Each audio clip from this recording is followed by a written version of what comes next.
Hello students, today we discuss chapter 12th of class 7th, uh, which is exercise 12.1 algebraic expressions. इसकी first example में हमने बताना है, हमको कुछ सीरीज दी हुई है, एक्सप्रेशन दिए हुए हैं और हमने इसमें बताना है कि सबसे पहले हमने बताना है कि विच आर नॉट कॉन्स्टेंट्स, जो टर्म्स हैं इसमें जो कॉन्स्टेंट नहीं है वो बतानी है और उनका आगे न्यूमेरिकल कोफिशिएंट बताना है। तो फर्स्ट एग्जांपल में देखेंगे, एक्सप्रेशन दिया हुआ है जैसे कोई xy+4। सबसे पहले देखेंगे कि इसमें कौन सी टर्म है जो कांस्टेंट नहीं है। सबसे पहले बात कर लेते हैं कांस्टेंट और वेरिएबल की। जैसे ये एक्सप्रेशन है xy+4, इसमें जो कांस्टेंट टर्म है वो है 4, क्योंकि 4 एक डिजिट है, ये 4 हमेशा 4 ही रहेगा, 4 5 नहीं बन जाएगा। और ये है xy which is variable. xy कुछ भी हो सकता है, चेंज हो सकता है, x1 हो सकता है, 2 भी हो सकता है, 3 भी हो सकता है, वैसे y कुछ भी हो सकता है। इसलिए इस टर्म में, इस एक्सप्रेशन में जो कांस्टेंट है वो 4 है और जो कांस्टेंट नहीं है वो है xy। तो इसका आंसर जहाँ पे आ जाएगा xy, क्योंकि xy एक वेरिएबल है, ये कुछ भी हो सकता है। और आगे इसका न्यूमेरिकल कोफिशिएंट बताना है। न्यूमेरिकल कोफिशिएंट होता है जो टर्म होती है वेरिएबल, उसको छोड़ के जो उसके साथ है। जैसे xy है, xy के साथ क्या है, 1 है, 1 लिख सकते हैं ना, और तो कुछ नहीं है। तो xy का कोफिशिएंट क्या हो जाएगा, न्यूमेरिकल कोफिशिएंट क्या हो जाएगा, 1 हो जाएगा।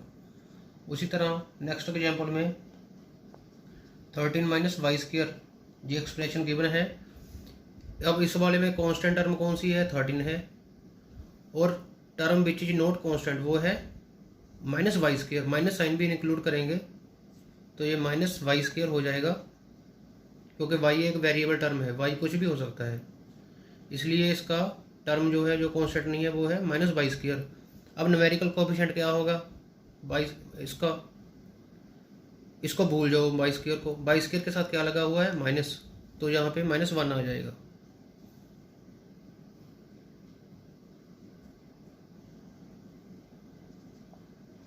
थर्ड वाले में हमको गिवन है 13 - y + 5y²। अब इसमें कांस्टेंट टर्म कौन सी है, सिर्फ 13 है, y भी वेरिएबल है, 5y² है जो, ये भी वेरिएबल है। तो हम यहाँ पे लिखेंगे दो टर्म है जो कांस्टेंट नहीं है, पहली है -y और दूसरी है 5y²। अब इन दोनों का कोफिशिएंट लिखेंगे, जहाँ पे न्यूमेरिकल कोफिशिएंट, y का कोफिशिएंट क्या हो जाएगा, -1, और y² का कोफिशिएंट क्या है, 5, y² के साथ 5 लगा हुआ है तो यहाँ पे 5 आ जाएगा। वेरिएबल के साथ जो भी कांस्टेंट टर्म होती है वो उसका कोफिशिएंट होती है। फोर्थ पार्ट में अब गिवन है हमको 4p² क्यू -3p² +5, ये एक्सप्रेशन गिवन है। इस एक्सप्रेशन में अब जो 5 है वो कांस्टेंट है और ये वेरिएबल है, क्योंकि इसमें p और q दोनों इंक्लूड हो गए हैं, और ये भी वेरिएबल है। तो जहाँ पे हम लिखेंगे जो टर्म वेरिएबल है वो लिखेंगे 4p² एक तो वेरिएबल है ये, और सेकंड वाली क्या है, -3p²। माइनस साइन को भी इंक्लूड करेंगे साथ में, जहाँ पे जैसे प्लस से साइन है तो प्लस को लिखने की तो ज़रूरत नहीं है, माइनस को लिखना पड़ता है।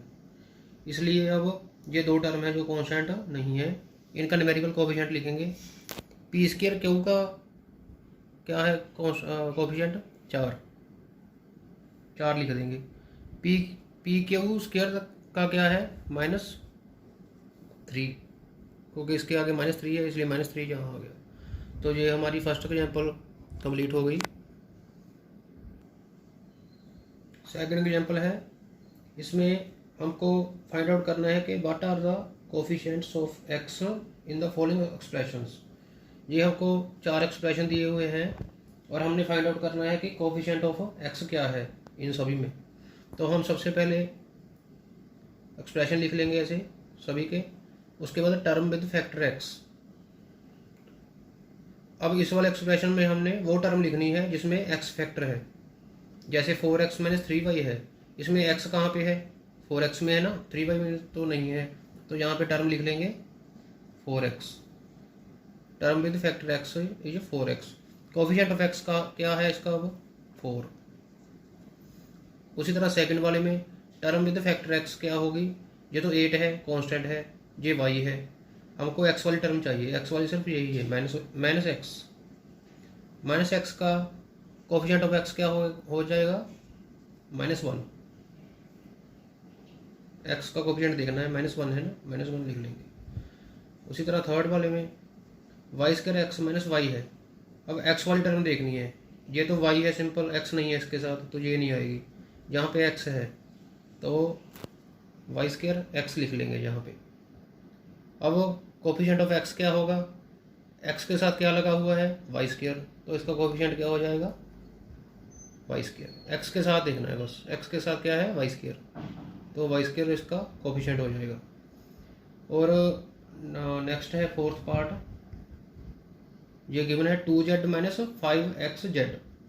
अब x वाला फैक्टर देखना है कौन सी टर्म में है, ये तो 2z है इसमें तो नहीं है, और ये है हमारा 5xz, इसमें है x वाला फैक्टर, तो यहाँ पे लिख लेंगे -5xz। अब इसमें x का कोफिशिएंट क्या हो जाएगा, x को छोड़कर जो भी बच गया वो कोफिशिएंट है, x को छोड़कर क्या बच जाएगा -5z, तो -5z is the coefficient of x। अब ये सेकंड एग्जांपल है, इसका बी पार्ट है, इसमें हमको ये एक्सप्रेशन गिवन है और हमने इसमें कोफिशिएंट ऑफ y बताना है, टर्म विद फैक्टर y। तो हम यहाँ पे वो टर्म लिखेंगे अब जिसमें y फैक्टर इंक्लूड होगा। तो फर्स्ट वाले में y कहाँ पे है, यहाँ पे है 3y में, तो यहाँ पे लिख लेंगे टर्म लिख लेंगे -3y है। अब इसमें कोफिशिएंट ऑफ y क्या है, y को छोड़कर जो बच गया -3 is the coefficient. Next example में 8 + yz है, तो y वाली टर्म लिखेंगे वो है हमारे पास yz। कोफिशिएंट ऑफ y क्या है इसका z। नेक्स्ट एग्जांपल में 5z² + 5 है, टर्म विद फैक्टर y क्या है yz², 5 कांस्टेंट है। अब कोफिशिएंट ऑफ y क्या है इसमें, y को छोड़कर जो बच गया z²। नेक्स्ट एग्जांपल में my + m है, टर्म विद फैक्टर y कौन सी है इसमें my है, my लिख लेंगे यहाँ पे। और अब कोफिशिएंट ऑफ y क्या है इसमें, y को छोड़कर जो बच गया m, तो दिस इज द आंसर।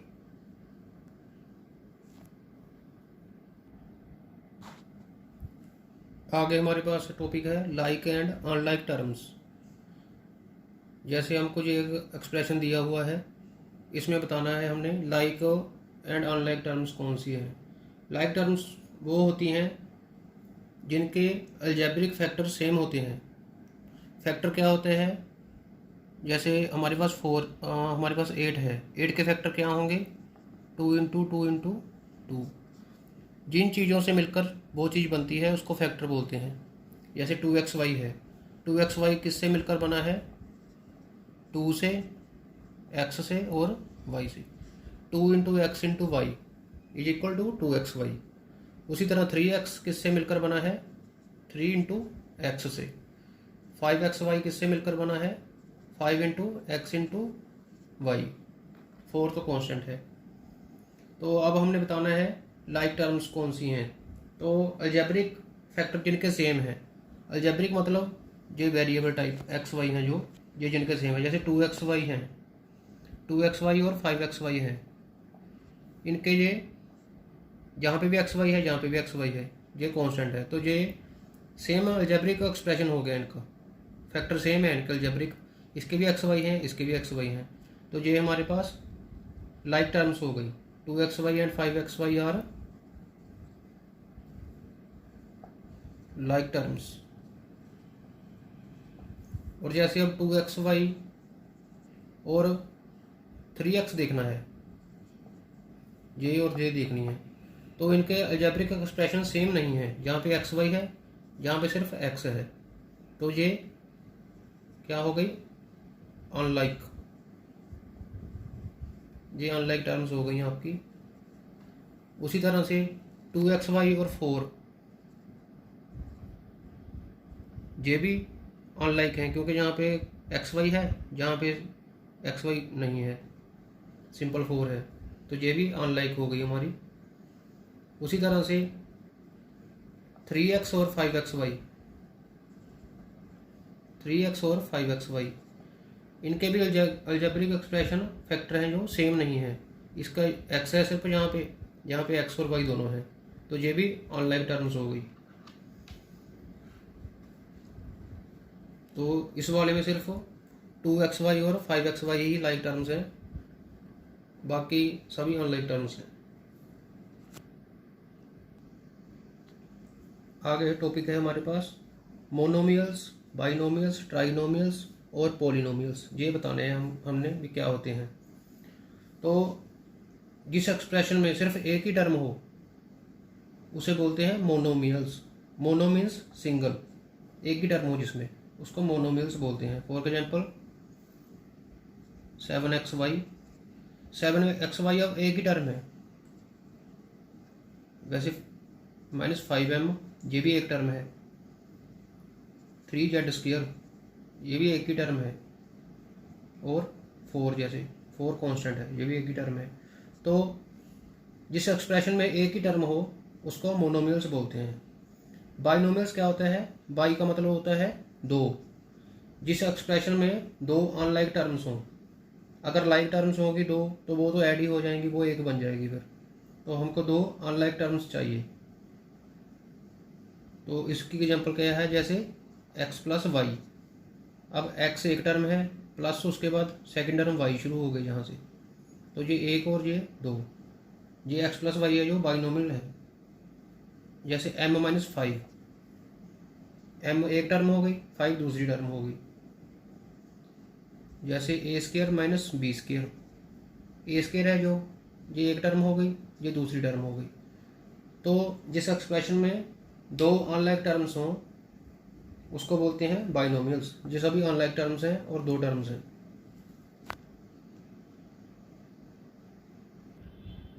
आगे है ट्राइनोमियल्स। ट्राइनोमियल्स का मतलब क्या होता है? ट्राई का मतलब होता है तीन। जिस एक्सप्रेशन में तीन टर्म्स हों उसको बोलते हैं ट्राइनोमियल एक्सप्रेशन। जैसे example x plus y plus 7। अब ये इसमें तीन टर्म आ गई, x आ गई, y आ गई और 7 आ गई। जैसे नेक्स्ट एग्जांपल में a b plus a plus b, इसमें भी तीन टर्म्स हैं। ए बी एक टर्म है, प्लस ए, उसके बाद ए है सेकंड टर्म, फिर थर्ड टर्म है बी। तो इसमें भी ये तीन टर्म्स हो गई।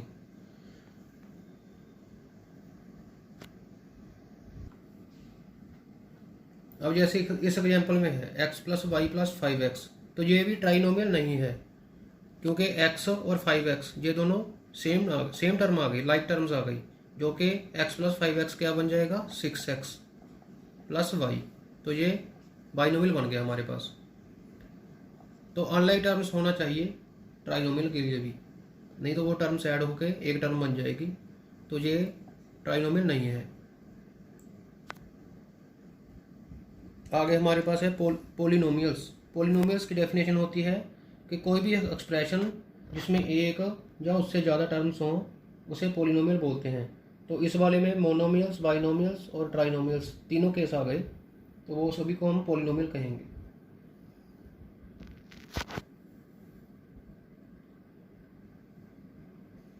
इसकी जैसे कोई भी एग्जांपल ले सकते हैं, x plus y plus z², ये भी एक पोलिनोमियल है।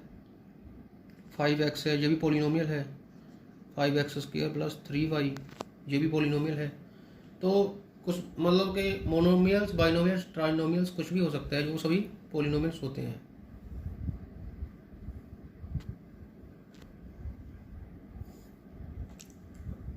अभी हमको कुछ एग्जांपल्स दी हुई हैं, एक्सप्रेशन दिए हुए हैं। हमने बताना है कि इसमें कौन से पेयर हैं जो वो लाइक टर्म्स हैं और कौन से हैं जो वो अनलाइक टर्म्स हैं। तो जैसे फर्स्ट एग्जांपल में 7x और 12y है, तो 7x और 12y है, जैसे इसको लिखेंगे, जैसे इसके फैक्टर क्या हैं 7 इंटू एक्स, इसके हैं 12 इंटू वाई।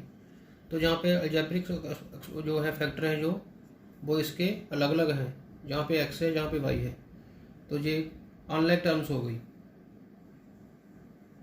सेकंड वाले में 15x है और वो है हमारे पास 21x,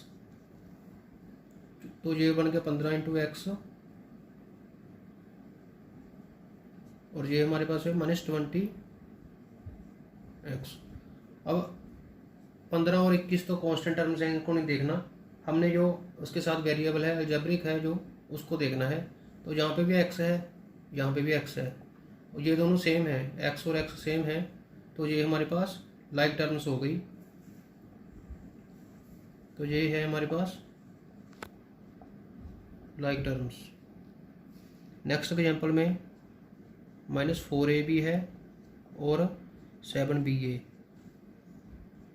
इसके कौन से अलजेब्रिक फैक्टर हैं, -4 है, a है और b है। इसके क्या है 7 है, b है, a है। अब 4 और 7 को नहीं देखना, वो तो कांस्टेंट है। अलजेब्रिक फैक्टर को देखेंगे, जहाँ पे भी a है जहाँ पे भी a है, जहाँ पे b है जहाँ पे भी b है, तो ये दोनों सेम है दोनों तरफ फैक्टर, तो ये भी लाइक टर्म्स हो गई। जैसे अब जहाँ पे -4ab है और 7ba है, तो 7ba को हम 7ab भी लिख सकते हैं, ab = ba होता है, तो ये इसलिए लाइक टर्म्स हैं, ये ऐड हो सकती हैं, सब्ट्रैक्ट भी हो सकती हैं।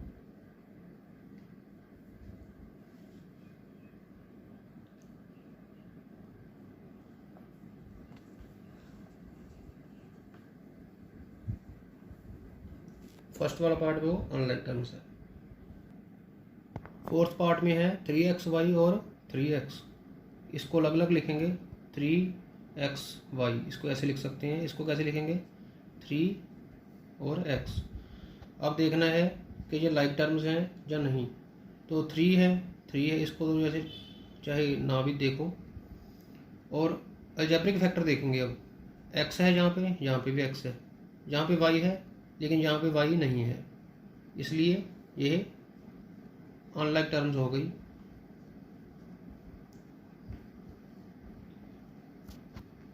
नेक्स्ट एग्जांपल में 6xy² है और 9x² y है, इसको अलग अलग लिखेंगे, इसको लिखेंगे 6xy y। ये y² है, इसको लिख सकते हैं y और y दो बार लिख सकते हैं, क्योंकि y² है ना, y का स्क्वायर है, इसका मतलब y² होता है y इंटू y को दो बार लिख सकते हैं, तो y² बन जाता है। तो इसको ऐसे लिख लेंगे, इसको लिख लेंगे हम 9x, अब x² है तो x दो बार लिख लेंगे और y। अब कांस्टेंट को चाहे ना देखो, और उसके बाद अलजेब्रिक फैक्टर देखेंगे, जहाँ पे x है यहाँ पे भी x है, इधर y है इधर भी एक y है, इधर फिर y है इधर x है, तो ये नहीं मैच हुए, ये सेम नहीं हुए, तो ये भी अनलाइक टर्म्स हैं।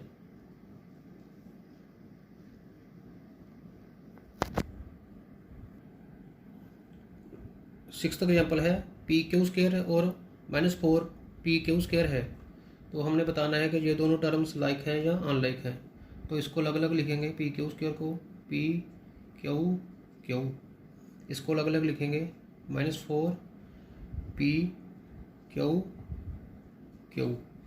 तो जैसे ये pq² है तो यहाँ पे 1 भी लिख सकते हैं, इसके साथ 1 तो होता ही है आगे, अंडरस्टूड है। और अब इसके इंटीजर्स को नहीं देखेंगे क्योंकि ये कांस्टेंट है, इनको नहीं देखेंगे, अलजेब्रिक को देखेंगे हम। जैसे जहाँ पे p है तो इधर भी p है, जहाँ q है जहाँ पे भी q है, जहाँ पे q है जहाँ पे भी q है, तो ये टर्म्स मैच हो गई हैं, इसलिए ये लाइक टर्म्स हैं।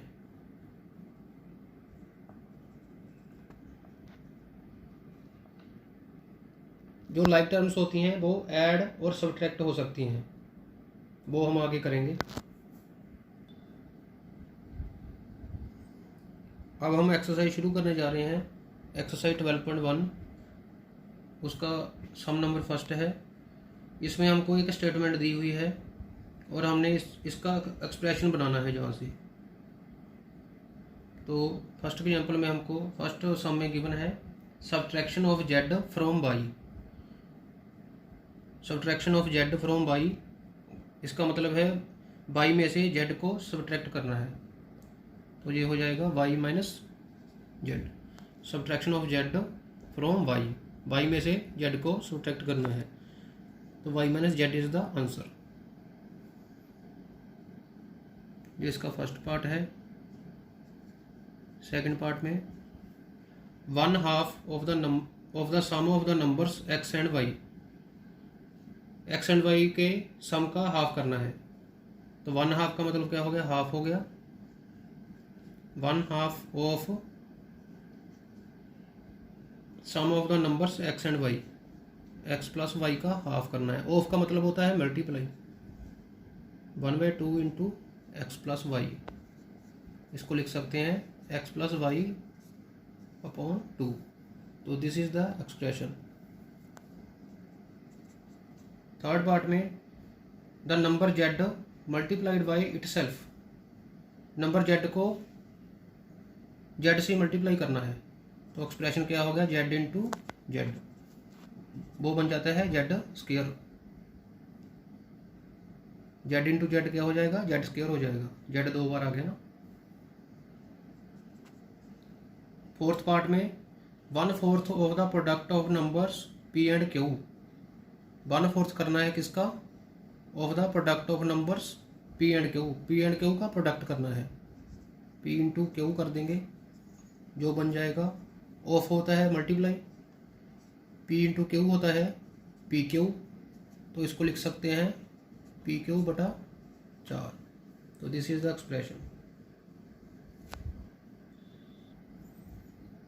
फिफ्थ पार्ट में गिवन है हमको numbers x and y both squared and added. दो नंबर हैं एक्स और वाई, इनको क्या करना है, बोथ स्क्वेयर्ड एंड एडेड। पहले इनका स्क्वेयर करना है दोनों का, एक्स स्क्वेयर और वाई स्क्वेयर, और फिर इनको ऐड कर देना है। ऐसे लिख लो, एक्स स्क्वेयर हो गया स्क्वेयर इसका, इसका वाई स्क्वेयर हो गया, इनको ऐड कर दो, x square plus y square. This is the expression. Sixth part में number 5 added to 3 times the product of the numbers m and n. Number 5 को ऐड करना है किसमें, 3 times of the product of the number m and n. M और n का जो product है उसका 3 टाइम्स, 3mn हो गया, ये 3mn हो गया, और इसमें नंबर 5 को ऐड कर देना है, तो 3mn plus 5 is the answer. Product of numbers y and z subtracted from 10। y और z के प्रोडक्ट को 10 में से सब्ट्रैक्ट करना है, तो इसका आंसर क्या हो जाएगा, 10 माइनस वाई जेड। वाई और जेड का प्रोडक्ट वाई जेड बन गया, इसको 10 में से सब्ट्रैक्ट कर दिया। नेक्स्ट है 8th पार्ट है sum of numbers a and b subtracted from their product. A and b दो नंबर हैं, इनका जो सम है, सम होगा इनका a plus b. Sum of number a and b subtracted from their product, इनके sum को इनके ही प्रोडक्ट में से माइनस करना है, तो इनका प्रोडक्ट क्या हो जाएगा, a b, a into b, a b हो गया, उसमें से माइनस करना है, तो a b minus a plus b is the answer.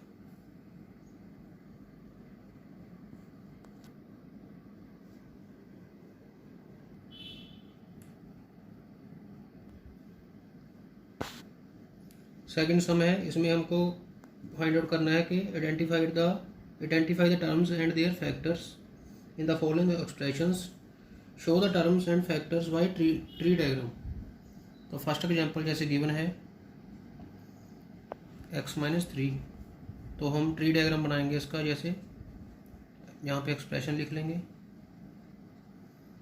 Expression है जैसे x-3। अब इसके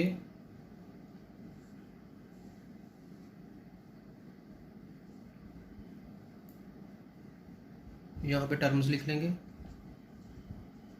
टर्म्स कौन कौन सी हैं? एक तो x है, जहाँ पे x आ जाएगी, और दूसरी है -3, और इनके आगे फैक्टर्स, यहाँ पे इनके फैक्टर्स लिख लेंगे। फैक्टर्स कौन कौन से हैं? इस टर्म के फैक्टर कौन से हैं? x और 1। x के साथ 1 है तो x और 1 है। यहाँ पे फैक्टर क्या है? -3 है, ये कांस्टेंट ही है, तो ये वैसे लिख सकते हो, -3 × 1 लिख सकते हो। यहाँ ऐसे लिख लो 3 × -1, ये फैक्टर है इसके। ये फर्स्ट एग्जाम्पल है। सेकंड हमारे पास एग्जाम्पल है 1 + x + x²। इसके टर्म्स लिखेंगे कौन कौन सी हैं? एक तो 1 ही है, और यहाँ पे सेकंड टर्म कौन सी है? x, और इधर क्या है? x²। इसके आगे फैक्टर लिखेंगे हर एक के अलग अलग। 1 के फैक्टर क्या है? 1 ही है, ये तो कुछ नहीं लिखने की जरूरत है यहाँ पे। x के क्या है? x और 1, और इसके क्या है? x और x, 2 बार x है ना, तो ऐसे लिख सकते हैं। सी पार्ट है इसका, उसमें हमको गिवन है y - y³। इसके टर्म्स लिखेंगे पहले। एक तो y है, दूसरी टर्म क्या है? -y³। फैक्टर लिखेंगे इसके। y के फैक्टर क्या है? y और 1। इसके क्या है? इसके 3 फैक्टर हैं।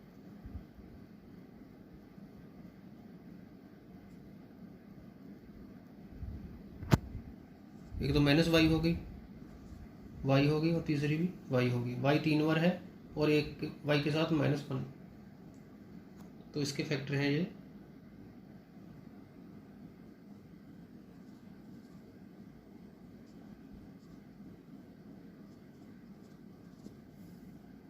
नेक्स्ट एग्जाम्पल है 5xy² + 7x² y।